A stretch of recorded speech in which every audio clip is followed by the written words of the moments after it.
മുഹമ്മദ് അലി ജിന്നയുടെ ചെറുപ്പകാലത്ത് പല സ്കൂളുകളിലും മാറ്റി ചേർത്തെങ്കിലും പഠനകാര്യത്തിൽ കാര്യമായ ശ്രദ്ധയൊന്നും ജിന്ന കാണിച്ചില്ല. ജിന്നയുടെ പിതാവായ പൂഞ്ചി തന്റെ സുഹൃത്തായ സർ ഫ്രെഡറിക് ലീക്രോഫ്റ്റുമായി ഇക്കാര്യം സംസാരിച്ചു. മുഹമ്മദ് അലിയെ ഇവിടെ നിന്ന് മാറ്റി ലണ്ടനിലോ മറ്റോ കൊണ്ടുപോയാൽ ഒരുപക്ഷെ ശരിയാകും. ലണ്ടനിൽ വേണമെങ്കിൽ ഒരു ഇന്റേൺഷിപ്പ് ശരിപ്പെടുത്താൻ ഞാൻ ശ്രമിക്കാം, ലീക്രോഫ്റ്റ് പറഞ്ഞു.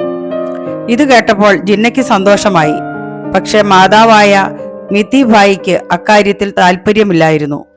അവർ ഭർത്താവിനോട് പറഞ്ഞു, നമ്മുടെ മകന് 15 വയസ്സായി.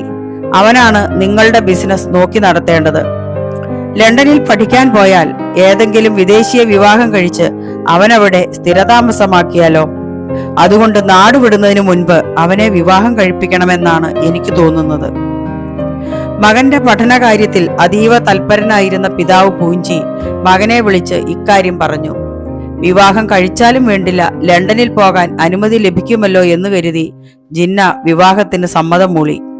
അങ്ങനെ 15 വയസ്സുകാരനായ മുഹമ്മദ് അലി ജിന്ന 14 വയസ്സുകാരി എമി ഭായി എന്ന സുന്ദരിയായ പെൺകുട്ടിയെ 1892 ഫെബ്രുവരിയിൽ വിവാഹം ചെയ്തു.